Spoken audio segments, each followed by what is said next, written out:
the Parliament, through McGuinty, repealed that act. McGuinty through the Parliament. Correct. So your politicians are responsible for taking away your right. Question? Brian, how is it going to come about that you will get this jury trial? The question is, how is it going to come about that not me, you, will get this jury trial? What do we do? It's a process. To get a jury trial, unfortunately, you just can't apply for one, because they're not going to give you one. Unfortunately, you have to lay a criminal charge. The only place you can lay a criminal charge on private prosecution to go to grand jury is in the state of Victoria. You don't have to get on a plane to do that.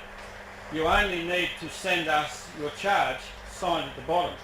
Now what actually happens is, I'll go back a step. When I first started to do that, I went into the Melbourne Magistrates Court and put it on the counter, and I forget who I was charging. But everyone just split. They got out of there. They didn't want to touch this. And then one of them said, I am not laying this charge on this person. I said, what's your name? He told me, and I said, why? I said, because I'll be back tomorrow with yours. And I pushed it back across the counter. I said, have a think on your decision. I'll come back in 3 days. And when I come back in 3 days, they'd all been signed off. Because they knew they weren't going to get caught in the middle of this. I said, that was a good decision, Cobber. I'll come back tomorrow with some more. So it's never been an easy go. Now what happens is, when you lay that charge, then the Commonwealth, you'll charge Damien Bugg, here's your Commonwealth DPP. In Victoria, the DPP used to be called Paul Coghlan. I charged both of them. They then send their delegate from the Commonwealth DPP and the state DPP to get the bosses off. So they come and say, the DPPs are here to take over the private prosecution. They have to make that application. Magistrates give it to them. Then they make the next application. Now we fail to present. We decline to present. The magistrate gives it to them. I said, Your Honour, that's the defendants that's walking out the door. I said, you're going to go down in the history books as being a magistrate that's going to get charged in your own court next week for letting that happen. And that's what happened. But when DPPs take over that and fail to present, it activates another right that they never put into this equation. They didn't see it there. It activates your right to take that presentment when the Crown authorities refuse to present for whatever reason to a grand jury.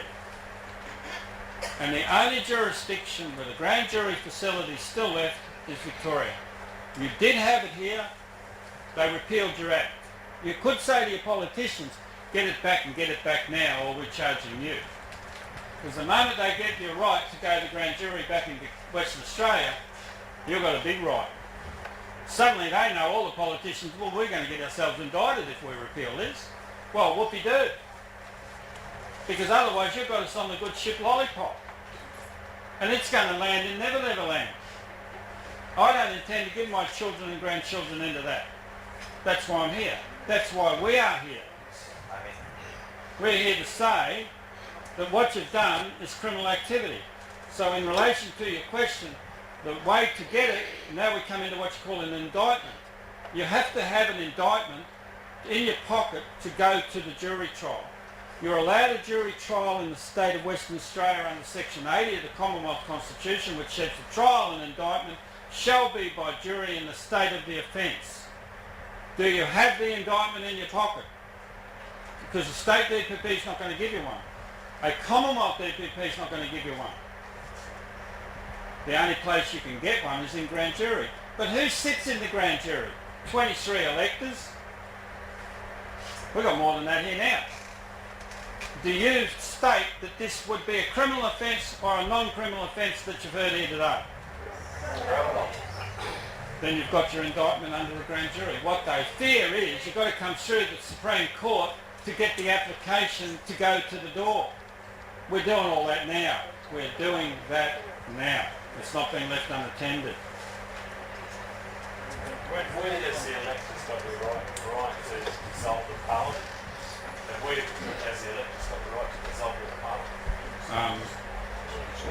question is, does the elector have the right to dissolve the On parliament? the grounds that In answer to that question, I would say the grand jury can give you that right. yes, grand jury. So we have to have the grand You've got to do it in the system. You only got two systems to work with: common law or statute law. If you get a common law, which is now, that's just occurred now. This is a common law verdict, what you just gave. It's not worth the paper or the thing that it's written on because the court won't honour it. But when it comes out of the statute law, their system, when a grand jury says, we order the sheriff to arrest the defendant, the sheriff must go and do the job. And then they've got to go to an ordinary jury trial. In this case, Julia.Gillard. And at that point, the grand jury is able to say, we rule that that parliament is sitting illegally. They're able to say that. The grand jury is the highest authority in the British Empire. Did you know you had it? Remember what the magistrate said, if you sleep on your rights, you'll lose them. How does the grand jury then prove that they're sitting illegally? By your witness. By saying that they took out. No, grand jury works like this. It's a closed court. It's not open to the public. It has 23 people chosen from the electoral roll to form the grand jury. It has the prosecutor. That is the person who has laid the charges. That prosecutor then calls in witnesses to the witness box. Better make sure the crooks don't get to these lectures. Mary, relax, Peter. We've caught him fair amidships, don't worry. And once the grand jury is convinced that and that can be questions relative to, and you can have QCs in that witness box, to you subpoena. Do you consider, well, I'll give you an example. I was going to charge Paul Omadai, and I gave him 7 days to resign or be charged. His chief of staff rang me on the 6th day. He said, Brian, are you feeding him about continuing this charge? I said, I haven't laid it yet. Did he resign? He said, no, he's still there. I said, well, he'll be charged. I said, did you get written legal opinion about what you were going to do in West Australia before you did this? He said, well, we got opinion. I said, from West Australian lawyers? Now, part 2 of the Acts Amendment takes the oath of allegiance from the Lawyers Act, so they're already in. So why would you get an opinion from the offender? I said, did you get it only from West Australians? He said, yeah. He said, could you give me a constitutional barrister I could ask? I gave him a phone number of a guy I knew. He rang that guy. The guy said this, do you want my opinion? He said, yeah. He said, did you take the Crown out of West Australia without the referendum? Yeah. He said, then you committed treason. Do you want that in writing? That's all you need to do is put that person in that witness box. And the grand jury says, oh, hello, what are we sitting on? And suddenly they're the most famous jurors in the history of the country. And they can sit for 1 year. They can sit for 1 year. Do you think the judiciary is trying to block it? Yes. Why? Because the grand jury say, hang on, judges, we better get them in here too, because they can put whoever they wish on that indictment. We could put politicians in there. However that jury, it's in the hands of the grand jury, it's not me. All I've done is laid the charges. We've done. Where I say we've done. So we took judges, politicians, lawyers, QCs, Preachers. preachers. Oh yeah, 2 preachers are already in there. Because as I've said to the preachers, particularly in Werribee, are you aware Julia.Gillard was charged for treason? They are. I said, did you tell it to the electorate, to your people in your church? No. Then you're concealing treason under Section 80 of the Criminal Code Act 1995. Penalty is life imprisonment. Say goodbye to the people, cobbler, because you're a criminal. But he would say, I'm a righteous man. I preach the word of God. Problem is he involved in criminal activity? Yes. You're the jury. Do you think I like charging preachers? No, I subpoenaed them. And even when I subpoenaed the Masonic Lodge in Victoria, a subpoena is no good without money.